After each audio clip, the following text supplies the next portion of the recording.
Hello, everyone. Welcome to The Slice, the podcast that is focused on elevating the wealth of Africans globally. Brought to you by Kebo. And my name is Jam, and I'm here with David. Hello, David. How are you doing? Hi. Welcome back. The last episode we didn't have Jam, so Jam, welcome back. So today's episode is going to be something very relatable that I'm sure that most, if not all Nigerians, especially young Nigerians, can relate to. So today we're going to be speaking specifically on emigration. What is emigration? Emigration is leaving a country. So to us it's emigration, to the people abroad is immigration. So in summary, we're going to be talking about Japa. That's today's whole topic. We're going to be talking about the different sides of Japa, and of course we're going to be as practical as possible, as we always are right here on the Slice. So to bring us this hot topic, this relatable topic, this wonderful topic, this everything topic, we have Angelina Amake. She's already smiling. I have to read out her profile first before she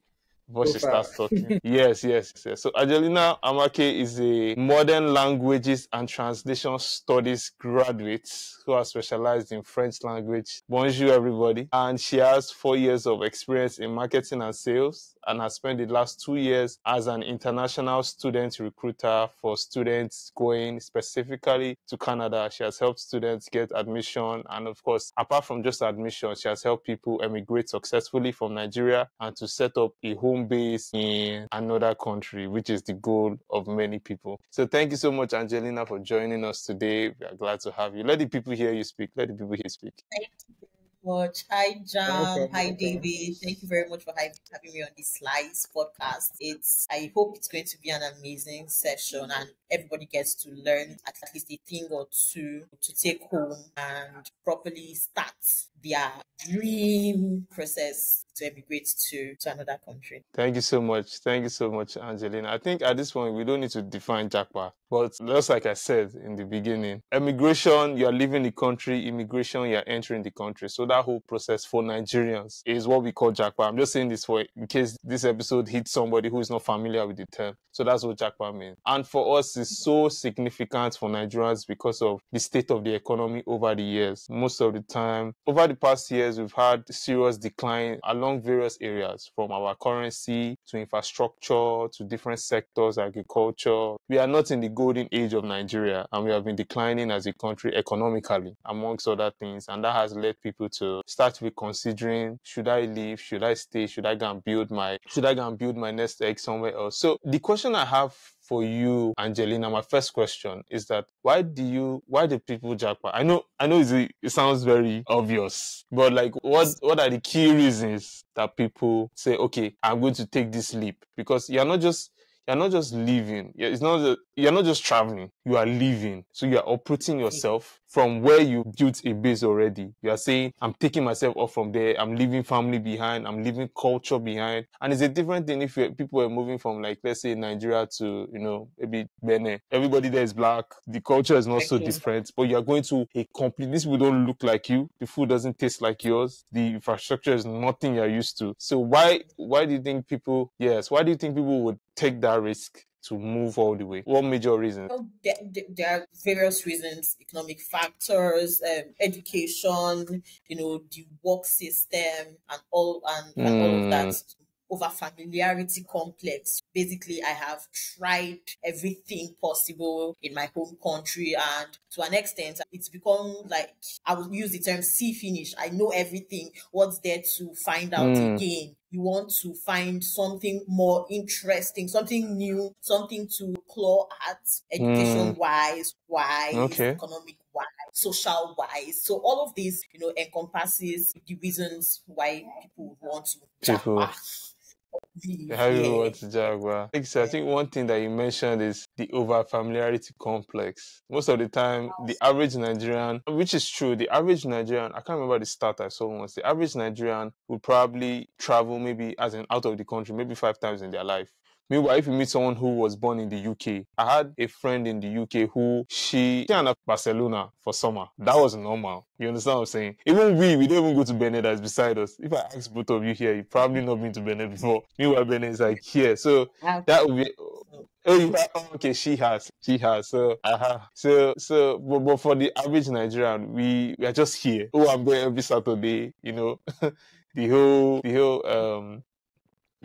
what are the most common destinations? I mean, in your line of work, you've seen people come ask you questions. What are the most common destinations for the average? Now, I want us to dwell on this topic. I want us to dwell on average Nigerians, because Nigerians are in classes. There are people that go to America for a weekend, you understand? So that's a different class. So we want to cater just for the average Nigerian. So what we say are common destinations for average Nigerians? So, well, the average Nigerian want to move to the UK.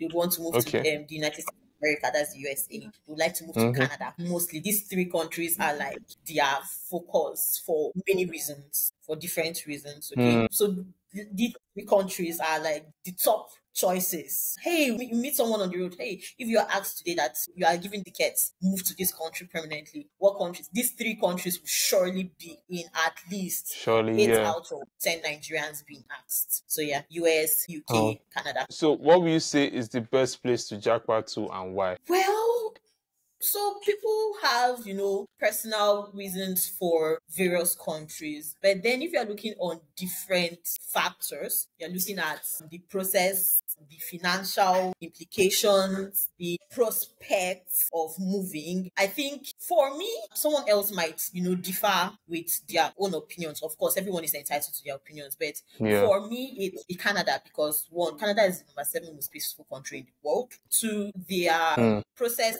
is pretty easy, straight to the point, and you know what you are doing. Three, the financial aspect is not as it choke. It choke. That's the term. And the eventual outcome. Everyone hopes that at the end of the day, when I emigrate or I move to this country, I'm hoping to get passports, get the job, become a citizen. I'm able to settle down. I'll look at Canada. Canada. Canada. But so I think we should just dwell on Canada. Someone recruits students for Canadian institution. Of course, I'm going to be Canadian minded or Canada minded. Something along those lines. Okay, thank you so much. We should, for the public, because if we want to dwell on all countries, then we'll probably spend the whole podcast. So for now, we should just dwell on Canada. We'll just dwell on asking Canadian questions. Jam, over to you.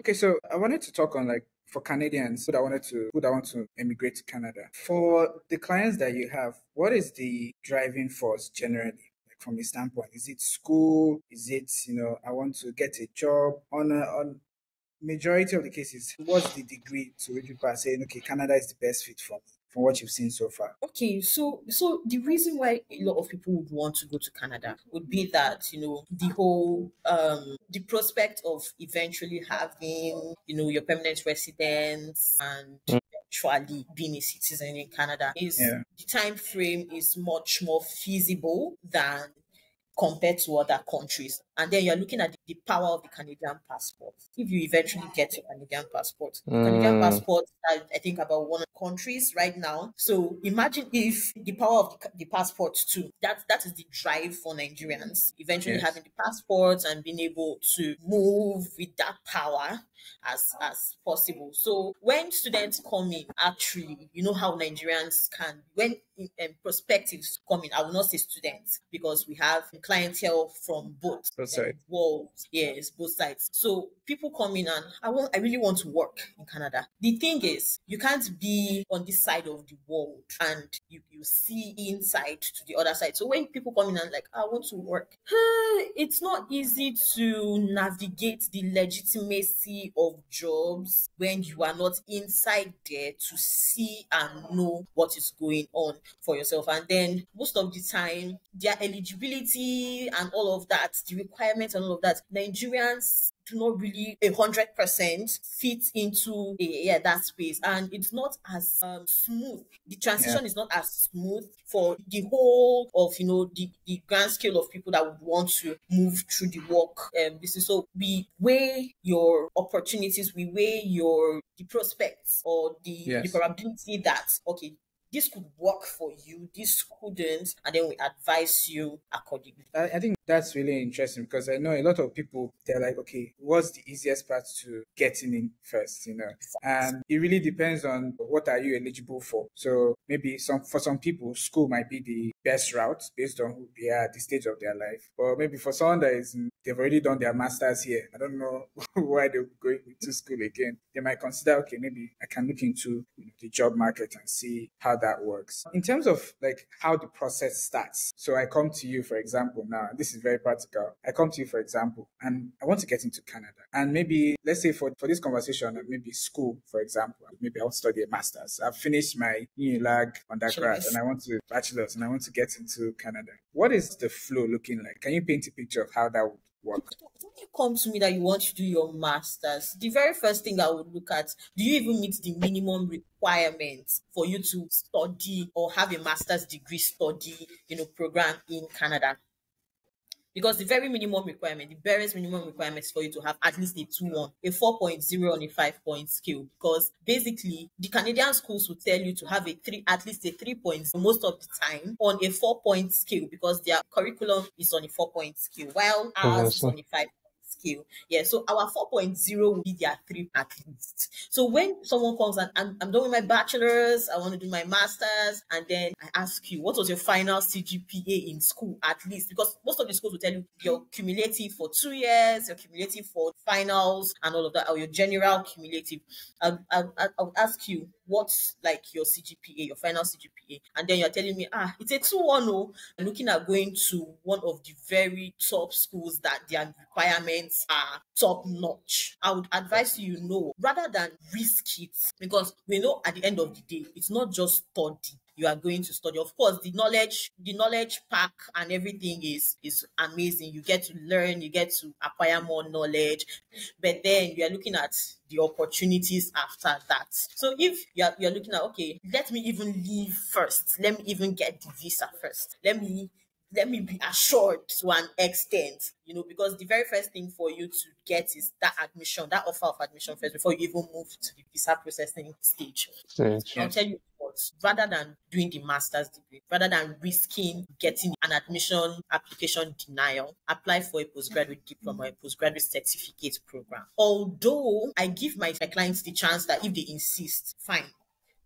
You can always take the donkey to the river, but you will not force it to drink water. Exactly. So when you come and then I tell you, you know what, the master's is a good idea, it's a brilliant idea, fine and good. But then if you do not meet the minimum requirement, all hope is not lost. All hope is not lost for you. You still get to study at an advanced level, but maybe not just the master's. And the good thing about the Canadian study pathway is that the master's and the postgraduate, apart from the fact that, okay, the title of the certificate is a master's and all that, the postgraduate is just as good and valuable. Unlike our Nigerian education here that they tell you have to do a postgraduate diploma before you do a master's, and then it's not as the postgraduate diploma certificate or postgraduate certificate program is just as valuable. It's just like a pathway to advancing your career. So it's even a win-win for you because it's vocational, it's practical based, it's not just thesis, it's not just study, it's not just theoretical. Yeah, so that's basically what you just mentioned now.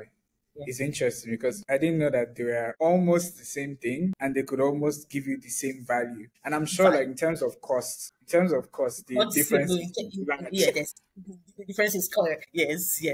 Interesting.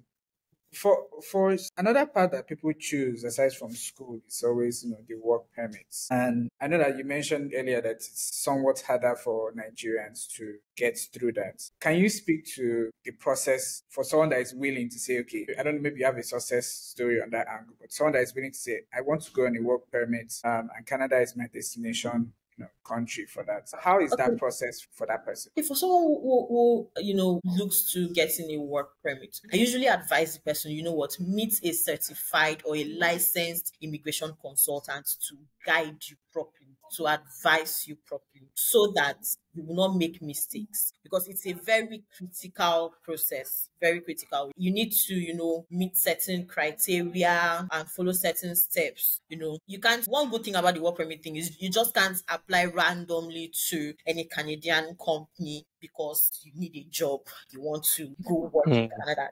Doesn't work that their shot or something. Yeah, exactly. So they have rules, they have laws, certain regulations to follow, to abide by for you to go through the work permit. So first of all, you go through like I said, the immigration consultant must advise you. You can't just blindly do the work permit process thing by yourself. It's a lot of times you need that professional advice, professional guidance, so that in the first place you will not make a mistake and then violate the Canadian immigration or Laws. labor laws here. Mm.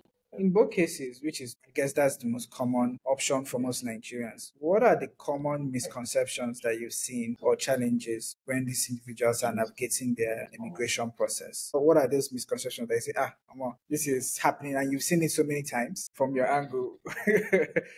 What is the most common one for you? Maybe you can mention like top three that you've seen so far. One thing about Nigerians want to have their cake and eat it. What does that mean? It is what they think it is, and that is final. You, as a professional advising a Nigerian, whatever it is or whatever misconception they have in their head is fixed. Whatever they've seen on the internet, whatever they've seen, happening maybe with a relative or a friend. And the funny thing about immigration is that what works for Mr. A is not what will work for Mr. B, and it is not what will work for Mr. C, because everyone has their backgrounds, everyone has, their own specific peculiarities. So you cannot carry that mindset that, my sister, my cousin, my brother, my friend, and then bring it and import it to yours. I have these problems a lot of times with Nigerians. My brother did this, my sister did this. I usually advise them, you know what, let's advise you professionally. And then Nigerians like to think that, okay, they can handle a lot of stuff by themselves. When it comes to immigration related stuff, of course, you're going to another man's land, already has this idea. There's someone man's land who is already professional, that is a professional about it. Let this person advise you or guide you properly. The other day, I had a man walking to my office and he wants to go through the study route. Unfortunately for him, most of the time people want to study, no doubt, but then they don't mind the idea of, even if I get a job offer, even if I get the chance of staying back to work, it would be an amazing opportunity for me. And the man applied to a school, although the school is a designated learning institution in Canada, but the school does not offer postgraduate work permit, postgraduate eligible programs. So if this man is done with study, he will be on his way back.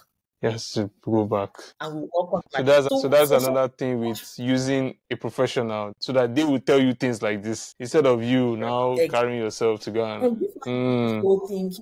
Money did this whole thing by himself, and when he came, he was like, "Hi, I want to start my visa processing. I need your advice." I got an offer, and I was like, "Okay, let me see the offer letter," because I would ask you to show me the offer letter first before I give you any, subsequent or prior advice. And he brought the offer letter out, and I looked at the school, checked, and I was like, I hated to break it to him, because at the end of the day, efforts are gone, basically, unless you choose you want to continue, and then fine and good, you are just going to study and come back. Of course, nobody disputes the fact that you can actually just go study, garner the information or the knowledge and come back. That's fine. So when he saw that, his heart broke, because he put in a total of $300 to it, and $300 in our economy today is not small money.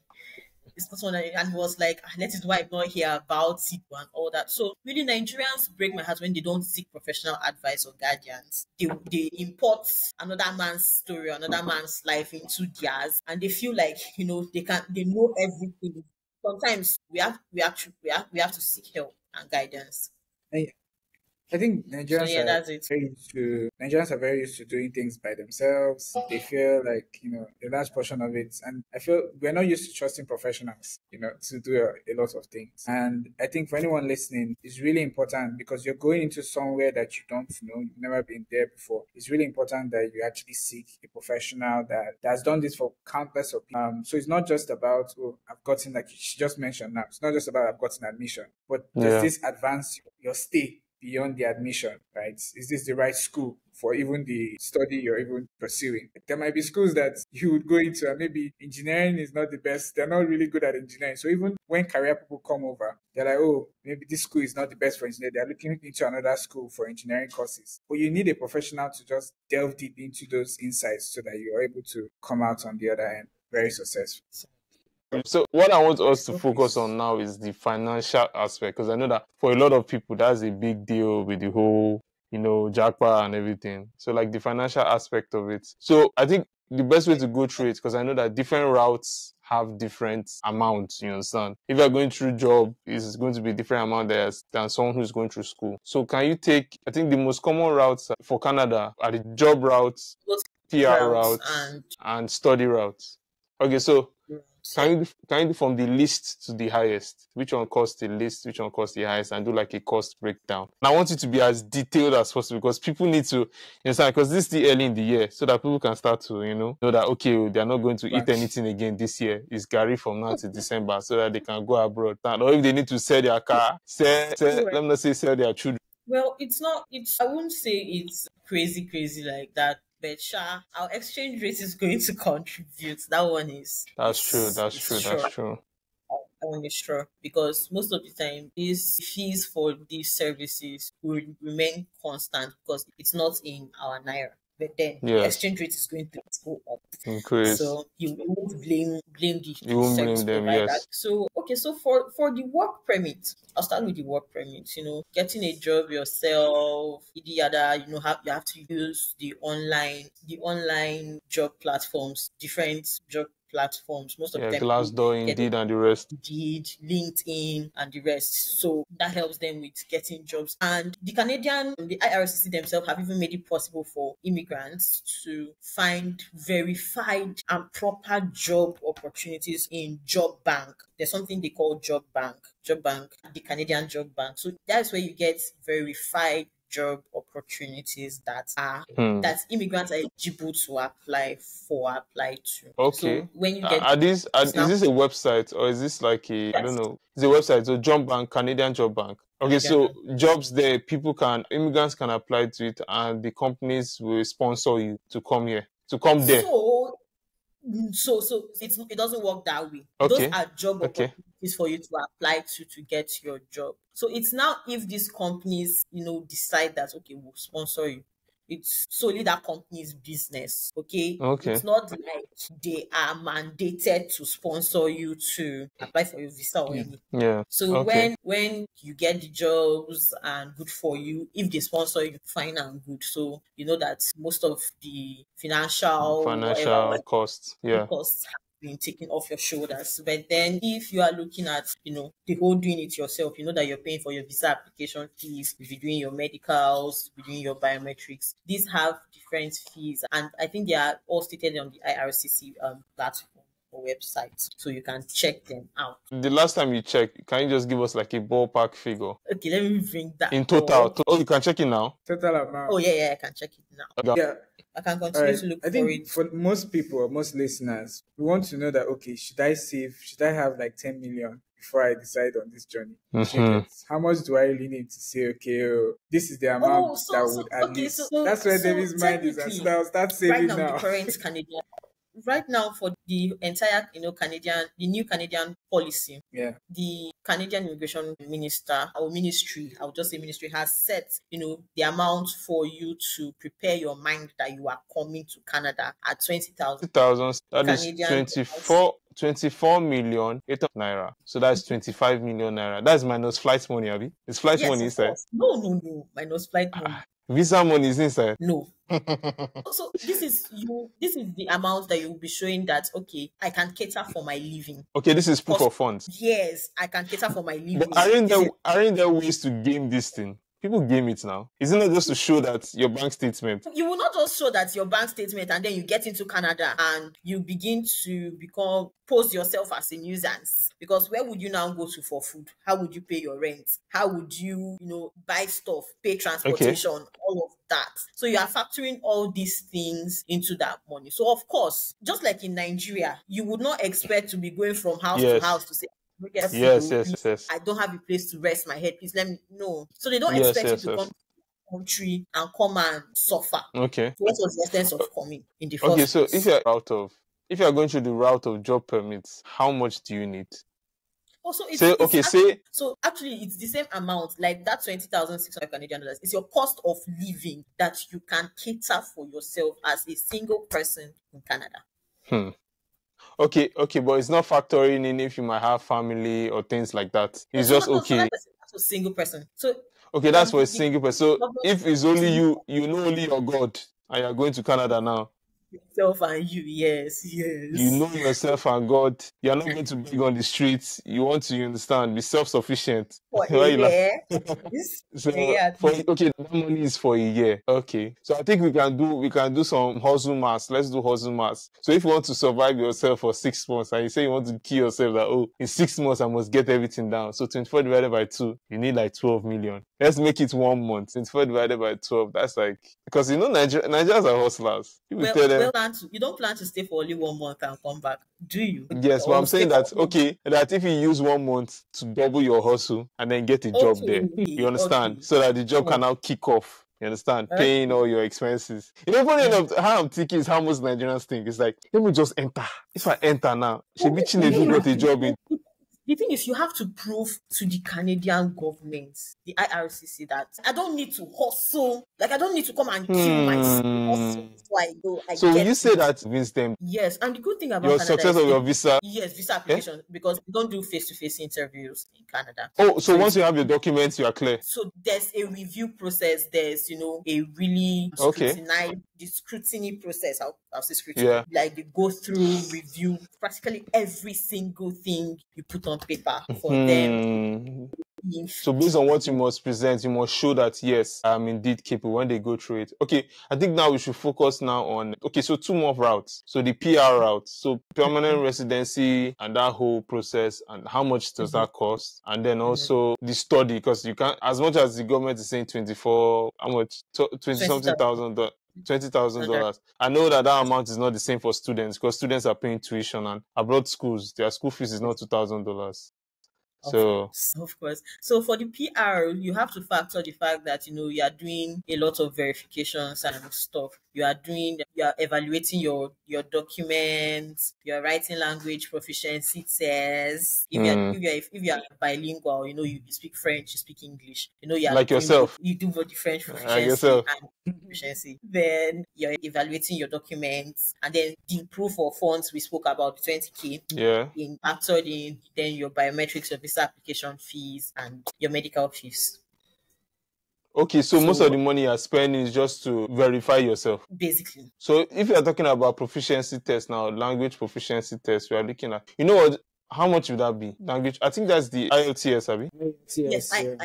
IELTS, So yes. how much And is that now? as at Friday last week, I saw a trend on Twitter that the fees for IELTS have risen up to. So I don't know how true that 250. Wow. 1,000 naira. Yes, I don't know how true that information is. I think it's yet to be verified. But the last time I checked, I think it was about 1,000 naira. Then 139, okay. itself, which is the French proficiency exam, is at about 4,000 naira right now. So To prove that you can speak French is more expensive to prove that you can speak English. Thank well, God, thank God, thank God the British people colonized us. Thank God they colonized us. It's not well, hard. so I think Nigerians are even pushing back and fighting that. You know what? We are an English speaking country. It's obvious. Like we are colonized by the English. English, all What's of us there speak to prove again? to prove Obviously, it's again. our language. So why would you now tell us to actually write a proficiency test? So I think Nigerians are pushing back. A lot of people are talking that if this can be waived for Nigerians completely, like Completely. so Okay. it would be an amazing development, because really we are fighting for 20 and we are also fighting for Yeah. So if okay, 200 there for their medicals, and the thing about it, we can't really get accurate figures from you because these things are changing by the day. It's almost like exactly, it's almost like exactly. catfish now. Everything is just changing by the day. So if we can put a ballpark figure, let's say you want to go through the PR route, would you say that 3 million is okay for your verification process? Give or take, it can be more, with the entire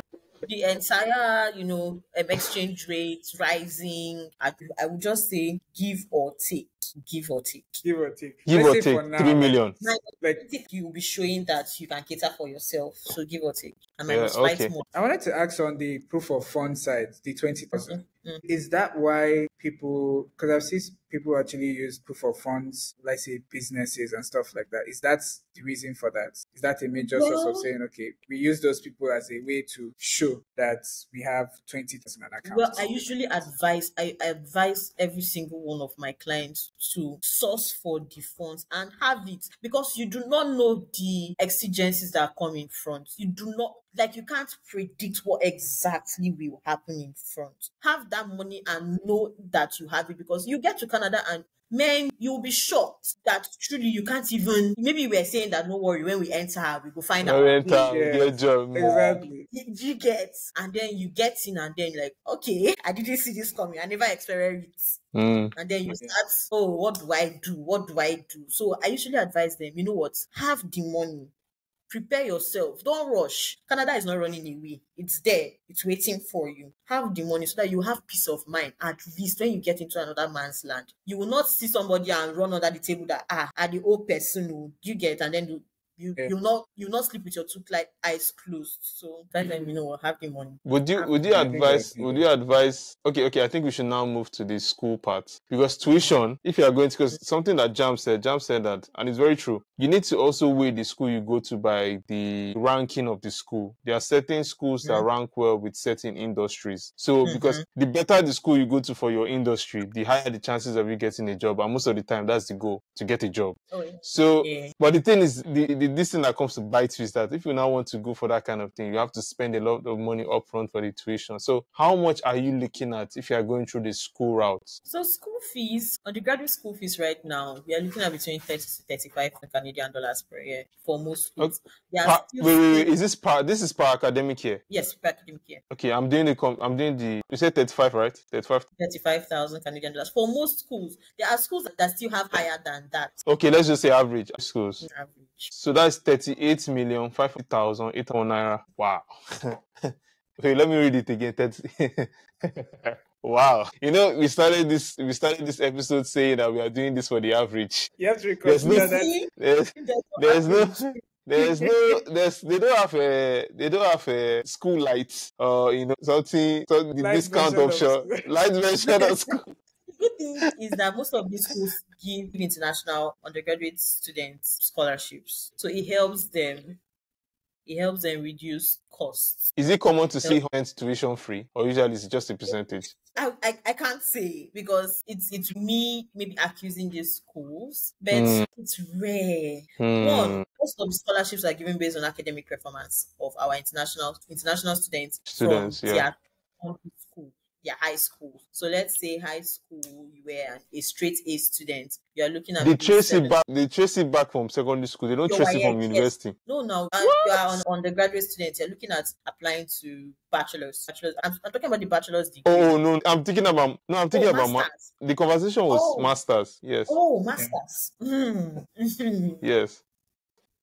How does it look harder than the No, normal one? because I don't think most people consider bachelors, because bachelors generally I feel like it's more expensive in the long run, because that's 4 years. So 4 Well, to 3 years of paying, but masters is like a year or two. But then again, you are the expert, so please educate us. so the master's degree scholarships are mostly given to research-based master's degree students. And most of our Okay. students, it's pretty much, I'll say, difficult to, or not easily accessible. I'll use not easily accessible to get to the research-based master's degree programs, because one, you have to, get an approval from a faculty professor for the program you're going to study and all of that. So it's mostly the Mm-hmm. research master's degrees that have, those high scholarships, Chips. yes, incentives. Yeah. For Okay. the So course base, you pay your school fees. okay. So how much are we looking at for masters tuition? So most of the time, most masters tuition are like credit based, course based. So if you're doing like Okay. 10 credits, 12 credits,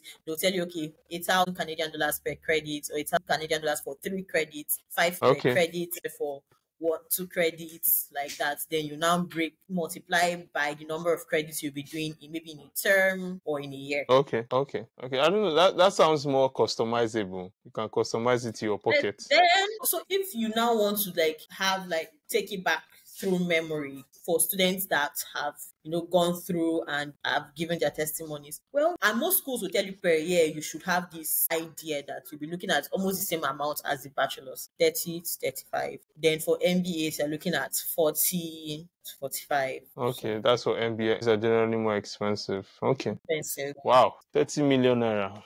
No This knowledge, is no David's knowledge face. gotten is wasted, is it? No knowledge you're doing is wasted, but you're looking at 30 million. Okay, because we're looking at the average now. Once again, as much as there are people in this country that have 1 billion in their account, for every person that has 1 billion in their account, there's like 1 million other people who don't have 1 billion. You understand? So, wow. I'm getting speechless. Please, Jam, over to you. I'm getting speechless. 30 million. So I think it's just the way I Wow. see it. The way I see it is like you have to really plan really well, and this Yes, has it's not a re-emphasized the day's need. job.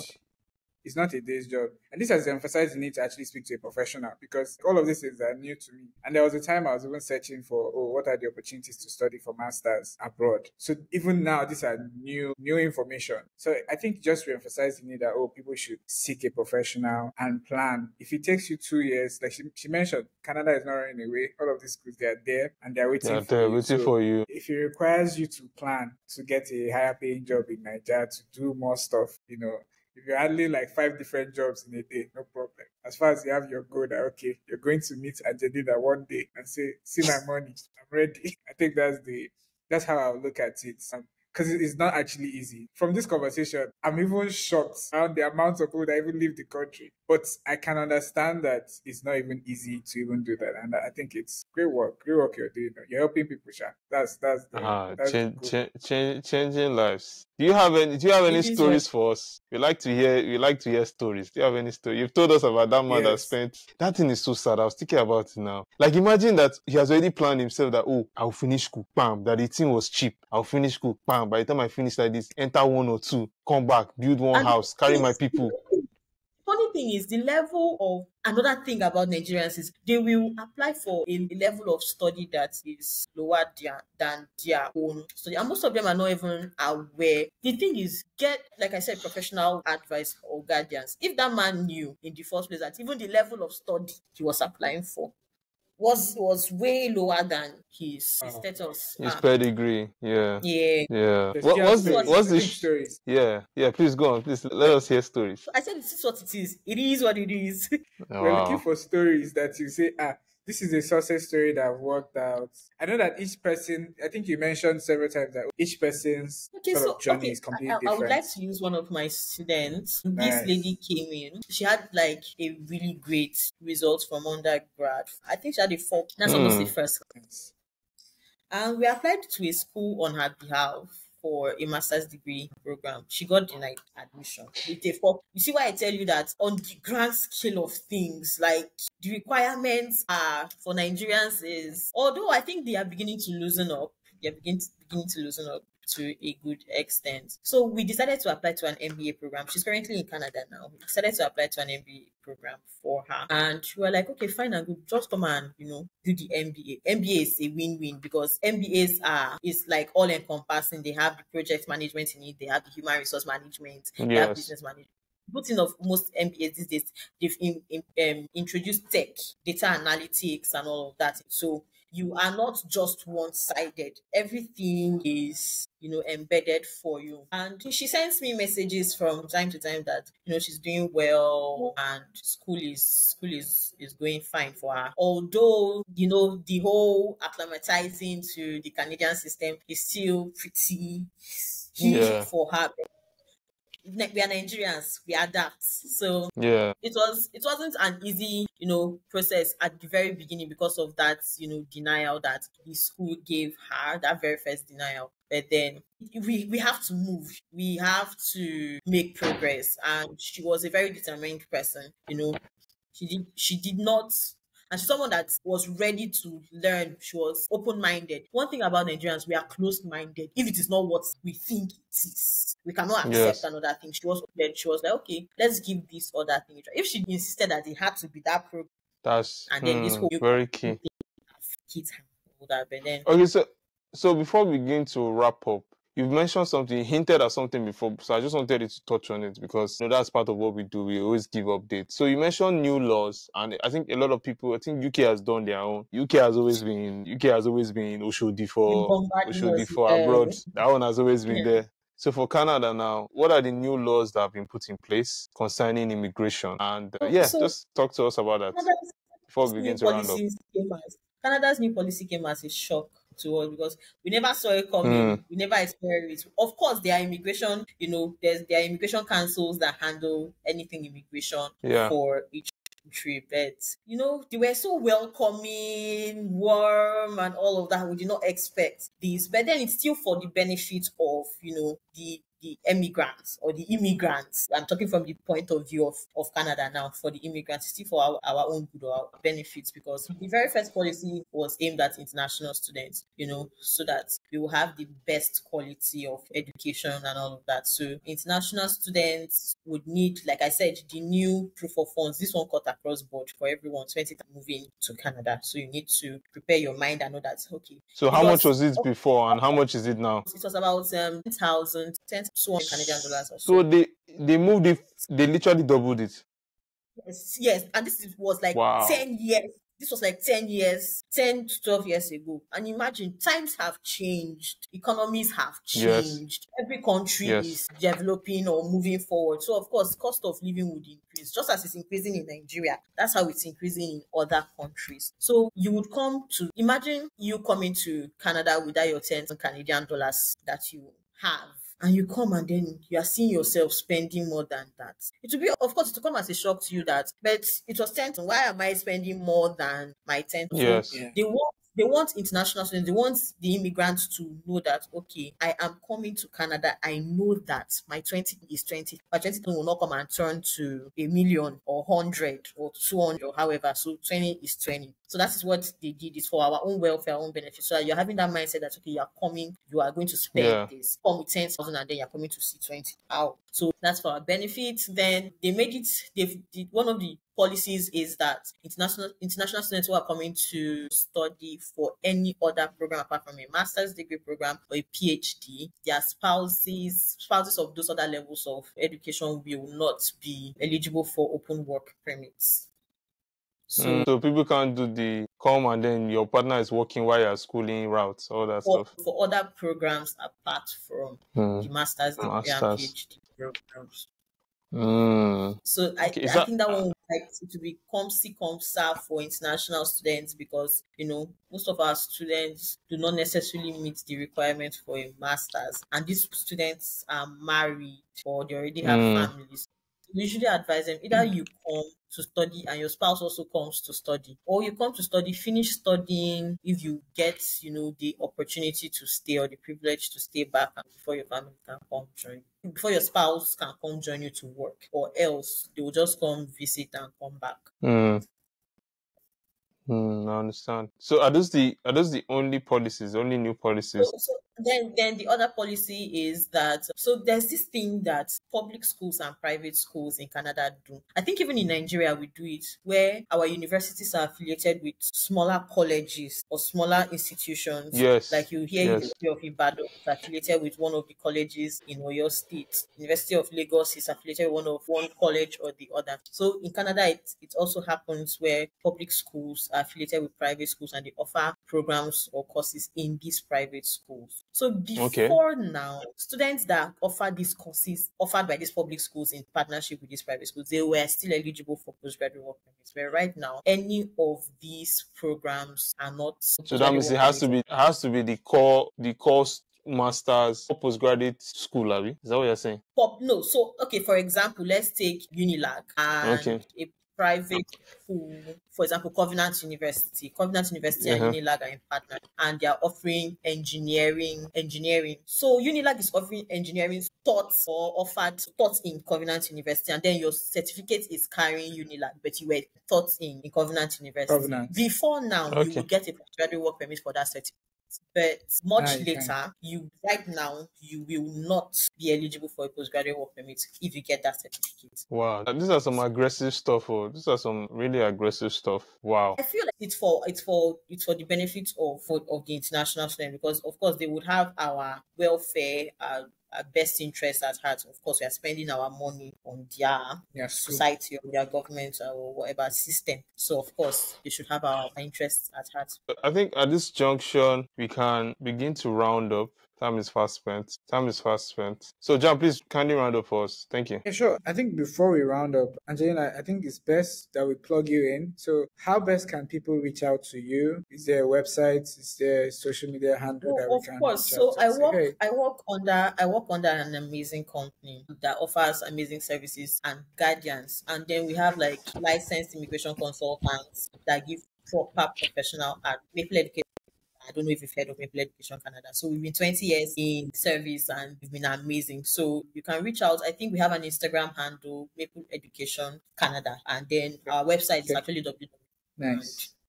Um, we would add that to the show notes so that people can get access to if someone to contact you, send a message. I think you guys are doing amazing work. And thank you so Problems. Thank much you very for much for joining having us me. today and being part of this episode. I learned a lot as someone. Don't worry, when I'm ready to go to Canada, I'll reach out to you. I'll reach, I'll reach out I'm to you glad as soon as you I'm can. glad I shared Thank you so knowledge. much. And Thank you very much for having me.